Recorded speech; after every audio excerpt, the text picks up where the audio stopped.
Very well. Let's begin. Opening statements. Ladies and gentlemen of the jury, thank you for being here. Just by way of introduction again, my name is Laura Adams. Along with me is Mr. Jonathan Borst. And also we are going to be assisted from time to time through this trial by a law intern or law student who's interning at the State Attorney's Office, and his name is Juan Ramirez. This, ladies and gentlemen, is a case about responsibility and accountability, or I should say, the lack of both on the part of the defendant in this case, George Pino. The evidence is going to show that on September the 4th of 2022, this defendant took his wife, his 17-year-old daughter, and 11 of her teenage friends out on his boat, and he wound up plowing right into a huge channel marker that ironically was placed in Biscayne Bay to keep boaters safe. As a result of his complete abandonment of good judgment and responsibility, 17-year-old Lucy Fernandez, her given name is Luciana Cristina Fernandez, is dead.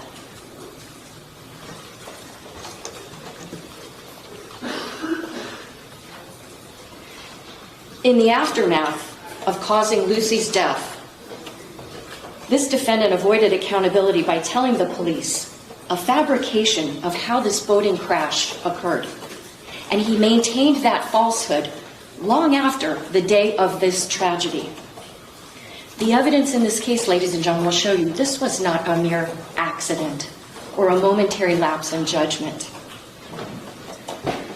The evidence that Lucy is dead because the defendant failed to do the most basic things that the rules of the water require. Things like maintaining a proper lookout. Things like operating your vessel at a safe speed for the conditions. Avoiding situations that can cause a collision, or as you may hear from time to time in this case, an allision. Collision technically means two boats striking each other. Allision is a boat striking a stationary object. Whatever term you want to use. Don't crash into things.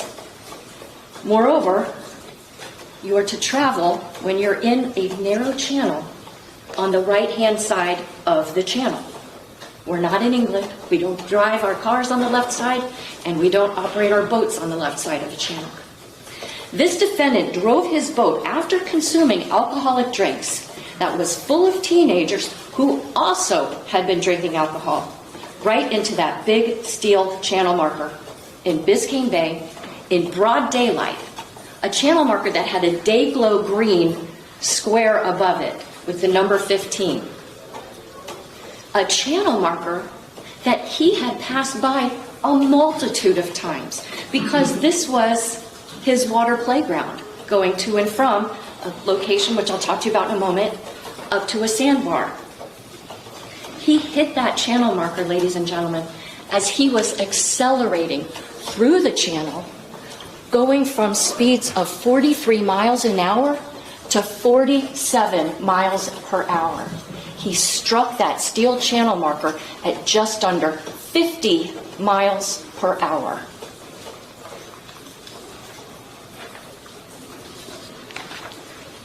The witness who will tell you how this crash happened has no bias, no prejudice, and no sympathy. This witness has a perfect memory. And this witness is not swayed by money or privilege or power. That witness is Global Positioning System Data, better known as GPS. The GPS from the defendant's boat is how we know the way that this crash occurred, because the GPS told the truth about what happened. George Pino did not. But before I get into the details of the GPS analysis that was done in this case, I'd like to give you a little bit of an idea of what was happening on September 4th, 2022. The defendant, George Pino, and his wife, Cecilia, had planned a wonderful weekend celebration over the Labor Day weekend.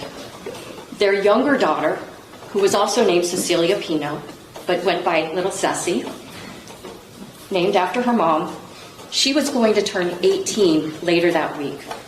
And so the family invited a bunch of Little Ceci's friends to come to a location called Ocean Reef Resort to have a weekend of fun, hanging out together, going out on the boat, having a celebration dinner. At around 2:52 that Sunday afternoon, they got into George Pino's boat. 12 kids, the defendant, and his wife.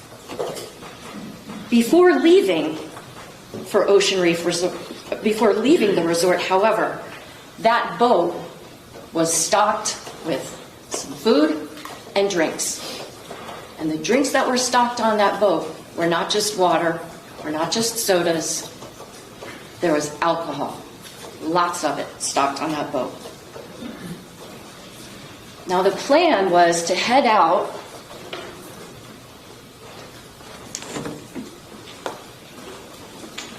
Can you all see okay?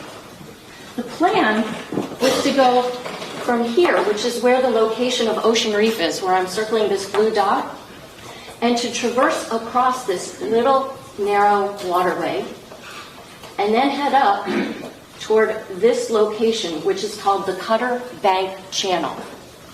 Now, for those that might not be boaters, what you'll learn in this case is that a channel is an area of the bay that's dredged out to be deep, because a lot of Biscayne Bay is relatively shallow. And if a large boat that has a keel under it has a draft that's too far, that boat's going to run aground, and that'll cause a danger to everyone. So in areas where the bay is shallow, there will be dredged out locations. And to keep people safe and to let boaters know where they can maneuver their maybe larger vessels, there are what's called channel markers on either side. They're big steel poles, and on one side of the channel there will be odd-numbered markers in day-glow green, and on the other side there will be even-numbered markers in red. The plan for that day was Mr. Pino went up through this channel, and he and other boats were going to rendezvous at this location here, which is called Billy's Point. It's a popular location where people will come to, dock their boats, tie their boats up to other boats, and people will socialize, have fun, sometimes drink alcohol, have food, listen to music, things of that nature. However, when they get to this area where I have the orange dot, Billy's Point, one of the boats that's kind of part of this group, it's too big to dock there. You can see where the water along here is, or this is like a lighter blue that shows shallower water. So what they do instead is they head up further north here to where I have this red dot. It's slightly deeper water, and that's where the defendant and several other boats basically stay for a few hours. Okay?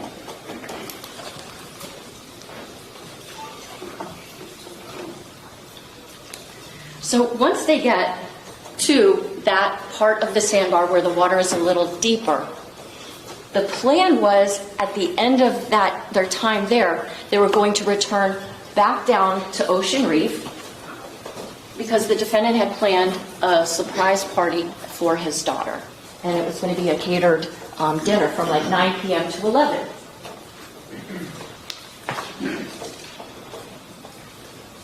To give you a little bit better of an idea of how the channel works, I have this exhibit also. And this gives you a little bit more of a close view of where the defendant was going to travel. So here we have where Ocean Reef is. Here is the area where he would traverse.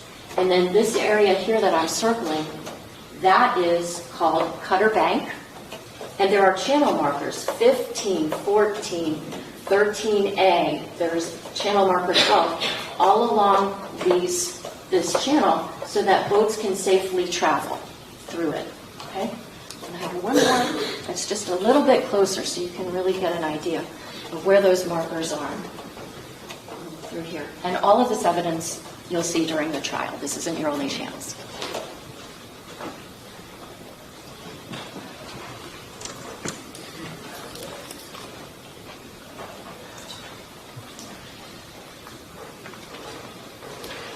When the defendant was traveling north to get up to where the sandbar was, he was traveling at a pretty moderate speed, maybe like in the 30s or so. Also, he was navigating the boat in a way that's consistent with seeing other vessels because, again, this is Labor Day weekend, and the waters are a little busier during holiday weekends than they are, during the business day.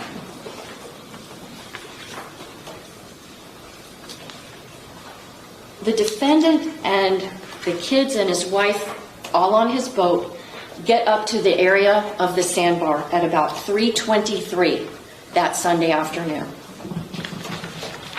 Now let's talk a little bit about what was going on at the sandbar. There, Mr. Pino dropped his anchor, and the girls that were on his boat would, hang out with each other. There was another boat that was, the owner was friendly with Mr. Pino.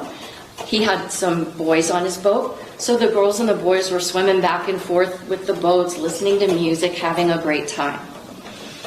They would hang on to floating devices, interact with each other, and yeah, they were drinking. The teens on the boat, on Mr. Pino's boat, helped themselves to alcoholic drinks that the Pinos provided. The adults kind of knew what was going on, and the thought was, look, if kids are going to drink, it's better if they're drinking in the company of hopefully responsible adults rather than do something on their own.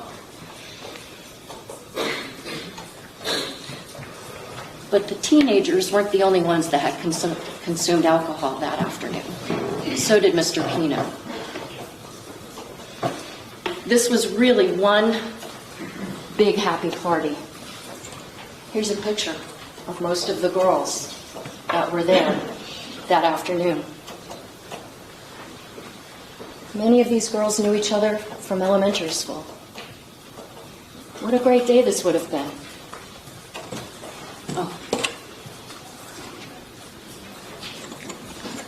This girl here in the white bathing suit with the cute little flowers, that's Lucy.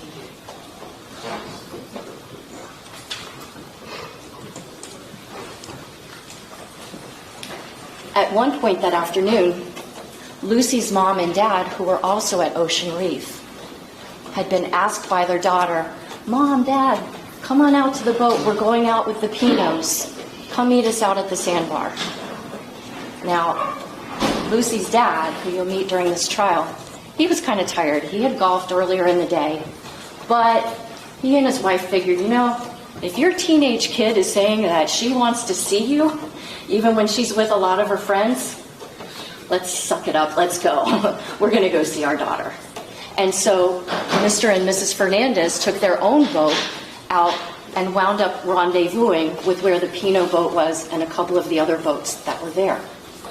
What you'll learn is that Mr. Fernandez didn't really want to stay a very long time because he had plans later that day to watch the game between FSU and LSU with his dad, who lived at Ocean Reef. So his plan was to go out there, see his daughter, engage with the people that they all knew, and then try to leave by around 5:30 or so that he could be back in time to clean off the boat, get cleaned up, and then go over to his dad's condo on Ocean Reef. While Mr. Fernandez is there, he too consumes some alcohol. He winds up toward the end of the day getting ready to leave. And as he and his wife are getting ready to leave, they kind of thought about what a great afternoon it had been. They were glad that they'd gone out to see their daughter. At one point, their daughter swims over to the boat, and she asks her dad for some sunscreen and a hair tie, to make a ponytail with her hair. She hugged her dad before jumping back off the boat, and that was the last time Andy Fernandez ever got to hug his child. Before leaving, Andy took this picture with his phone can see this is the defendant's boat. You see people floating around. You see people on the boat. What could have been more fun than being lucky enough to be out on the waters, to have a weekend at Ocean Reef with friends that you've known practically your whole life? What a magical day this could have been.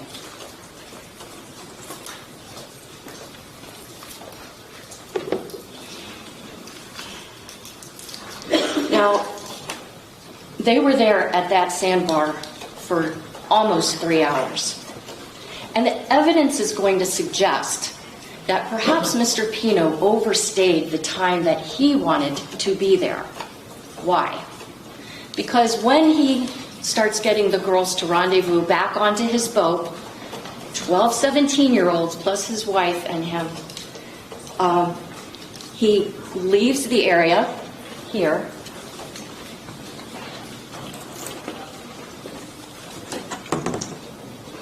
where they had been, and begins to traverse back down south, where he's going to traverse through Cutter Bank Channel to get back to Ocean Reef. Why?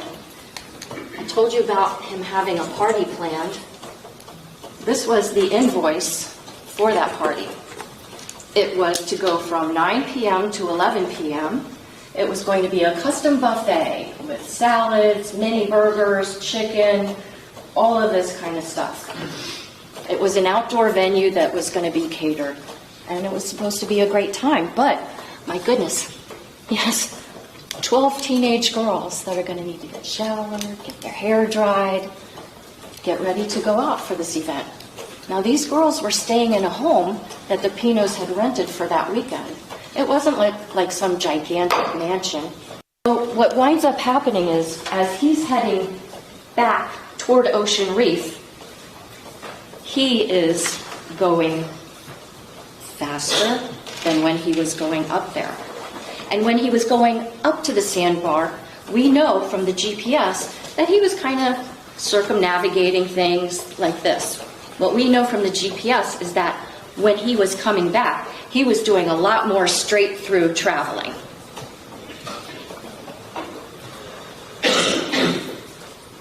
Now, the waterways, of course, are different from the roadways. We don't have speed limit signs in the same way on the water that we have on land. But there are rules that are to be followed. Even if there is no speed limit, one of the rules is that you must operate your vessel at a safe speed for the conditions. I already talked with you about the fact that there's a rule you are to operate your vessel on the starboard or right-hand side of the channel. George Pino operated his boat on a plane, which means that it's basically just skimming the surface of the water. He's gotten so fast that the boat is just traveling on top of the water. He's operating it on the port side, meaning the left side of the channel, not the right.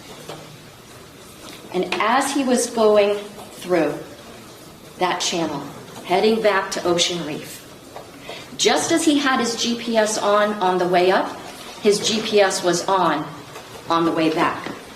The GPS on his boat tracked his every move, his direction, when he changed direction, and it tracked his speed. The GPS on his boat was like a silent witness, watching and recording his every move. So you'll learn in this trial a little bit about how GPS works. For now, I will just leave you with this.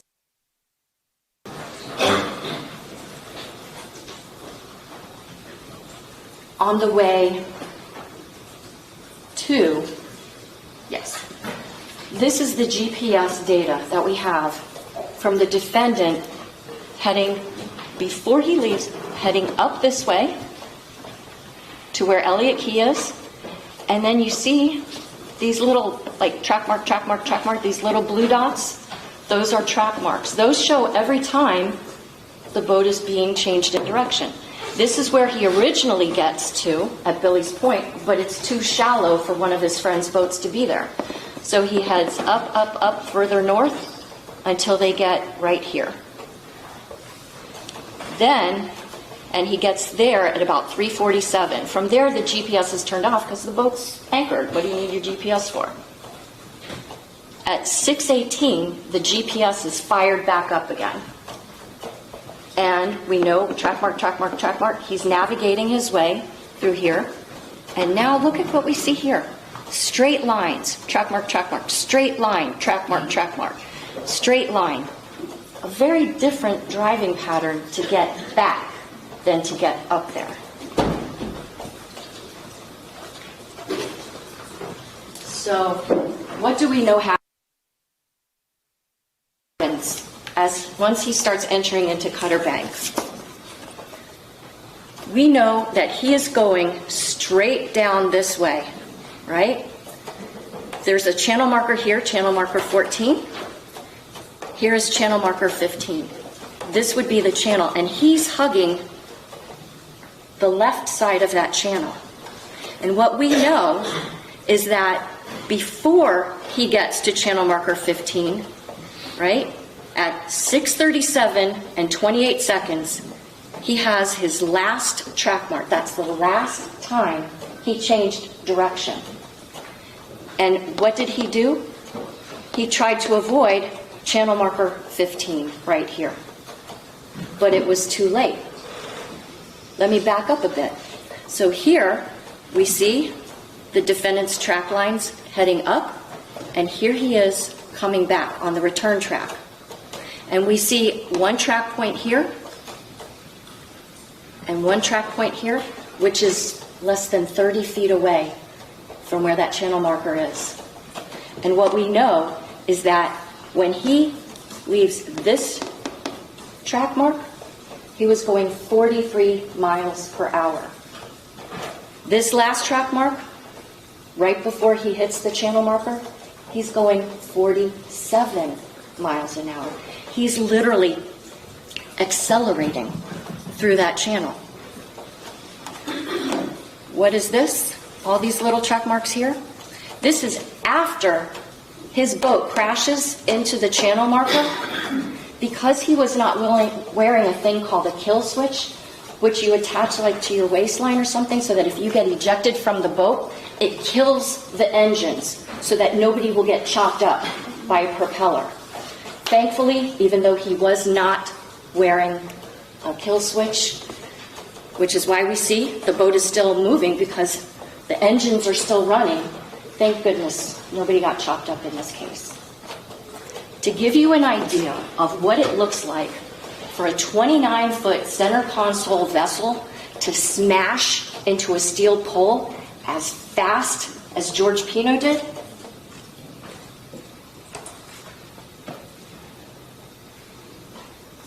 what you'll learn in this case is that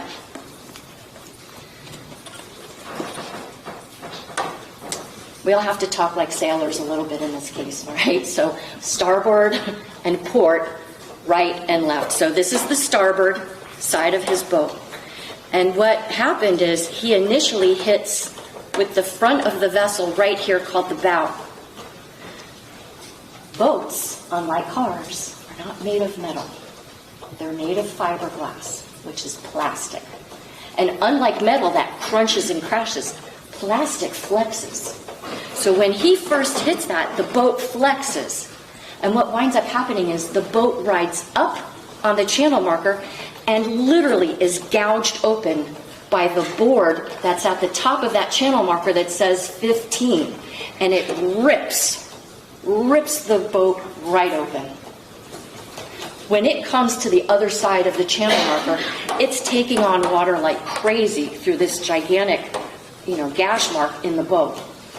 And as the boat is in the water and taking on all this water, it flips upside down.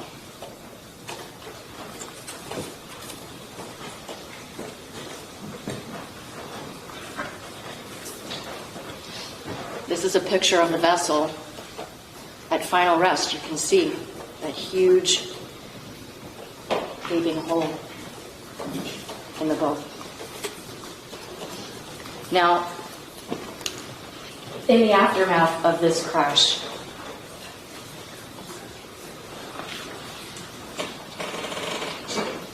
It was chaos. The only person who was keeping a lookout for this vessel was the defendant. His wife, who was seated next to him in the center console, she was on her phone. And the kids were all thinking that George Pino's going to get them home safely. They're not keeping lookout for danger. This all came as a shock to them. It should not have been a shock to the defendant because the evidence will show that 9 seconds prior to impact, George Pino changed direction just 5 degrees to port, just a little nudge to the left side of that channel. And when he did that, he was on a complete collision course. An absolute collision course with where channel marker 15 is. For 9 seconds, from this moment, when you're out on the water, as you'll learn in this case, you can see that channel marker ahead of you, if you're looking. For 9 seconds, he never changes direction. He smashes right into it. And to give you an idea of how long that is,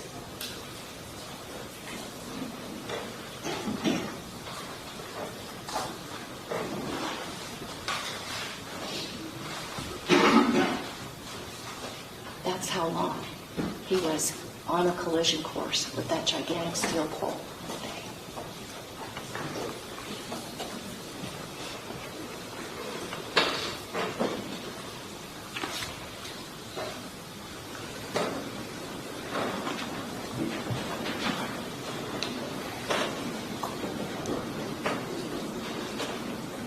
After the boat hits the channel marker, some girls are ejected from it, some girls jump off the boat, but there are now 14 people in that water.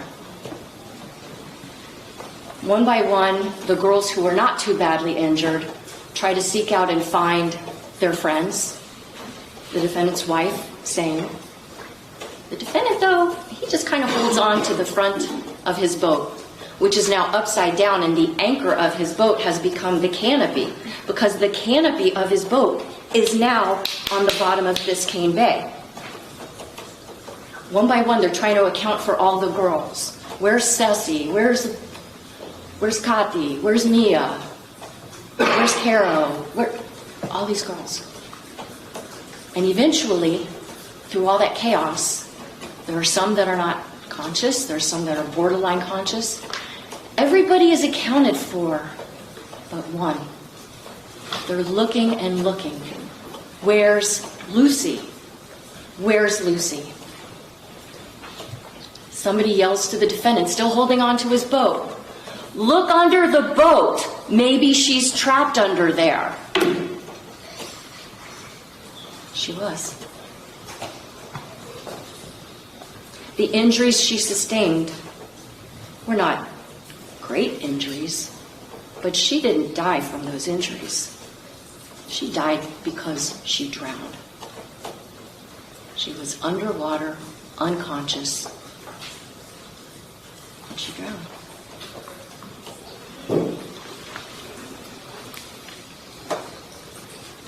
When Lucy's body is found, she's brought up onto a Good Samaritan boat. Because this was Labor Day weekend, there was a fair amount of vessel traffic out there.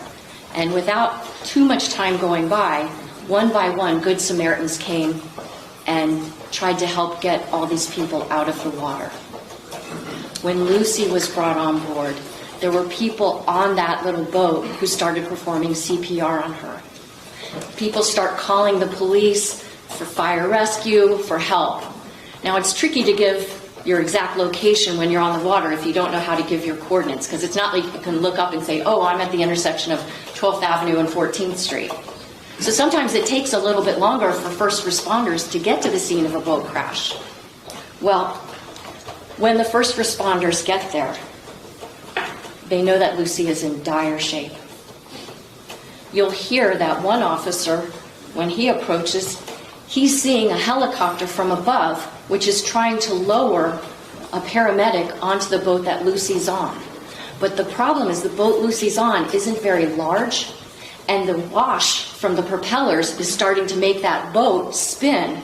So he has to nudge his police boat up against the boat Lucy's on, and another officer has to do the same to keep the boat steady enough that it will be safe for the paramedic to come onto the boat. Once the paramedic is on the boat, they load Lucy up onto a backboard, and they transfer her to another boat. And then that boat takes off for this location here, Elliott Key, which is a long, really narrow island. And right about in the middle of it, there's a ranger station. And that's a place where it will be safe for a helicopter to land to then take Lucy to a hospital as fast as possible.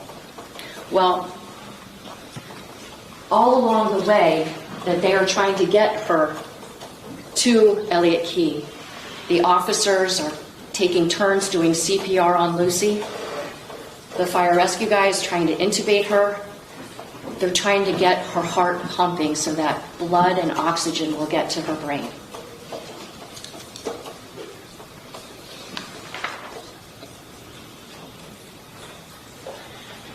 As you can imagine, a scene like this is pretty chaotic. The man who was tasked with the responsibility of managing this chaos is named William Thompson. He was, at the time, an investigator with the Florida Fish and Wildlife Conservation Commission, better known as FWC. Since the time of this crash, he's been promoted, and he is now a lieutenant. Lieutenant Thompson was responsible for coordinating with all the different responders that came to this scene. Officers from the Miami-Dade Sheriff's Marine Patrol Unit. There were Coast Guard officials that came to the scene. There was other fire rescue units that came to the scene. There's the management of finding out who's injured, what's the level of injuries, conducting that kind of triage, figuring out what hospitals different people are going to go to. And beyond that, he also needed to find out what happened. How did this happen? The girls really couldn't give him any information. They're not paying attention, because what you'll learn is that on the bow of the defendant's boat,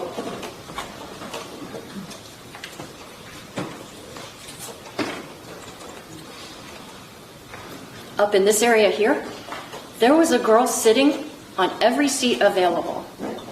The defendant and his wife were sitting at the center console, and there were two girls that were seated in the back. These girls up front, their backs are to what's coming up ahead of them, and they're hanging out with each other, so they can't really tell what happened. And the defendant's wife was playing on her cell phone. So the only person that Lieutenant Thompson could try to find out how did this crash happen from was the defendant. Now, the defendant himself, for sure, got banged up. He had a cut to his head, a cut to his elbow. I think some of his teeth were, knocked around a bit. But overall, he was okay. He'd been checked out by police officers, fire rescue. He was ultimately transported to Elliott Key, which is where they brought all the other girls that were not tremendously injured. And there, Lieutenant Thompson winds up trying to find out from the defendant what happened. He could find out what happened from the defendant and from the GPS. And like I told you, the GPS told the truth, but he did not. When Lieutenant Thompson is interacting with the defendant, he's wearing what's known as a BWC, a body-worn camera. It's right on his chest. And while he's talking with the defendant at a picnic table that's there, the defendant is seated across from him. Now, you can't really see his face because it's like from chest to chest level, right? But you can hear what's being said. You'll hear the way that Lieutenant Thompson was speaking to the defendant in a calm way, just trying to find out what happened. Because at that point in time, there's no indication that this is a criminal case. They just need to figure out what the heck happened. So, as they start talking, the defendant starts explaining himself. But the way he does it was an abdication of his responsibility and accountability, because the evidence in this case is going to show that what he said happened did not happen. What he did to avoid responsibility and accountability is he told this story to Lieutenant Thompson that there was this other vessel that had thrown a big wake in his way, and to keep his passengers safe, he had to try to attack through the wake, like taking evasive action. But we know from the GPS, which Lieutenant Thompson didn't have at that moment, he was on a straight course. I showed you. It was for 9 seconds straight ahead. There was no other boat. He made this up because he didn't want to be blamed for what was clearly his fault. Judge will reserve a motion.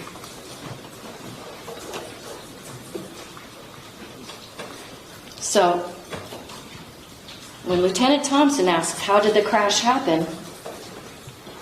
The defendant tells this story about what the evidence is going to suggest is a phantom boat. Now, clearly, nobody's going to be fully in charge of their rational faculties after a horrific event like this, whether it's your fault or not. This is a really stressful thing for anybody to go through. And he was injured. But he was alert. He was able to walk around. He was able to be responsive to questions. When the defendant told this story of the phantom vessel, he then was asked, would you give a written statement about what happened? This is what he wrote. Going back to ORC, Ocean Reef Club, through channel, pass boat on left side of my boat, veer to the right to avoid big waves. Coming back into the wave, I lost control of steering wheel as boat was going through the big waves. I was ejected from the boat. That's what he said happened. He said it in more detail orally to Lieutenant Thompson, but that's what he wrote. And even when the GPS proved that he was wrong, he doubled down on the things he said to Lieutenant Thompson. Because in the aftermath of this crash, there was a lawsuit against the defendant. And you'll learn that in civil lawsuits, one of the things that happens is a civil attorney may say to the person that they're suing, tell us about how this crash happened. And that kind of a document is called an interrogatory. And when you answer an interrogatory, your answer has to be under oath through the penalties of perjury even. And when he was asked in this interrogatory, how did this crash happen? You know what he said? What I said to Lieutenant Thompson, that's how the crash happened. How did the police wind up getting this GPS data? Well, in an effort to appear cooperative with the police, the defendant signs a form giving them consent to go on his boat and take from it the SIMRAD, that's the brand name of the chart plotter devices or the multifunctioning displays that he has. It's not completely unlike CarPlay, if anybody uses their Apple phone with their car, where you can scroll through different maps, charts, things like that. The defendant gives permission for that. And those SIMRAD navigational devices are then brought to a man who is, number one, a former FWC officer. Number two, is currently a lieutenant with the Town of Palm Beach Police Department as an internal affairs supervisor. But also, number three, is a maritime expert who testifies regularly in the field of safe navigation, safe boating requirements, and also in how to download and interpret GPS data. His name is Paul Albert, and you will hear from him about how GPS works, how he was able to extract GPS data from the defendant's boat, even after it had been upside down and underwater until they could salvage it and bring it back to shore. He will tell you unequivocally the defendant's boat took no evasive action to avoid striking that channel marker. There was no other boat in that vicinity. The defendant said that there was another boat, which is clearly disproven. He also told Lieutenant Thompson that he had 2 beers while he was out at that sandbar. Now, it would not be practical for you all as jurors to go out to the scene of this vessel crash and feel for yourself what it's like to go 47 miles an hour through that narrow channel on the wrong side of it. So Lieutenant Thompson and Mr. Albert did the best that they could to try to recreate it for any jurors that might be on this panel, whether you have experience boating or not. What they did was, using buoys and GPS points, they dropped one buoy in the Cutter Bank Channel where the second to last track point is, and one right before the last track mark, which is less than 30 feet away from where that channel marker is. They then had Lieutenant Thompson take his police vessel, which, like the defendant's, is 29 feet, has a center console, and has 2 300 horsepower engines. And what he did was he then began coming through the channel, and by the time he got to where that second to last track mark is, he was going 43 miles an hour.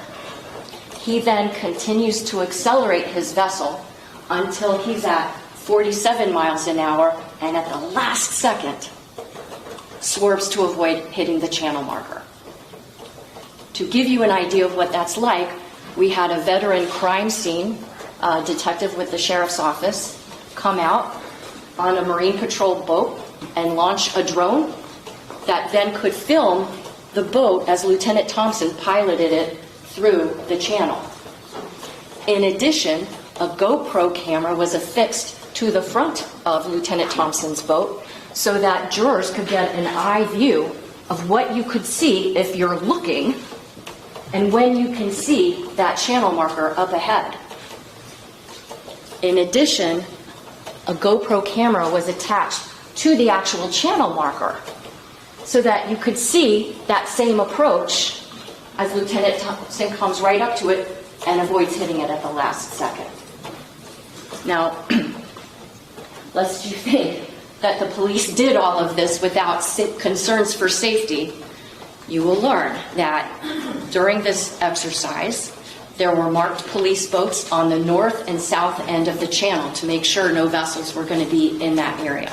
Plus, we had the Marine Patrol boat that the detective had launched the drone from. Plus, as Lieutenant Thompson was going through this channel, he had his police lights activated. In addition to that, everyone that was on board his vessel for this exercise was wearing a life jacket, or what's called a PFD, a personal flotation device. When you see this footage, you will realize that traveling 45 miles an hour through waters, even when they're calm, is nothing like going 45 miles an hour in a car. Boats are not encased in steel like cars are. They're not equipped with anti-lock brakes. They don't have seat belts or airbags. One mistake on the water can cause absolute catastrophe. Oh, and also, before this exercise, Lieutenant Thompson did not consume 2 beers. Now, although we can't take you to the scene of where this horrible crash happened for safety reasons, because you can't predict what the weather's going to be like during a trial, you will be taken on a field trip to the Florida Fish and Wildlife office, where they have a yard that they can store vessels that have been involved in crashes. And you will see with your own eyes this very boat. You will see the horrific damage, and you will be able to see for yourselves that anyone at the helm of that vessel, looking straight ahead, would easily be able to see a huge steel channel marker with a day-glow green board at the top of it.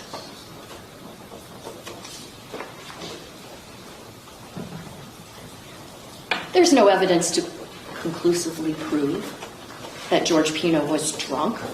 He's not charged with boating under the influence, causing a death. There's no evidence that he deliberately crashed his boat into that channel marker. If the evidence supported that, he wouldn't be charged with manslaughter and vessel homicide. He'd be charged with murder.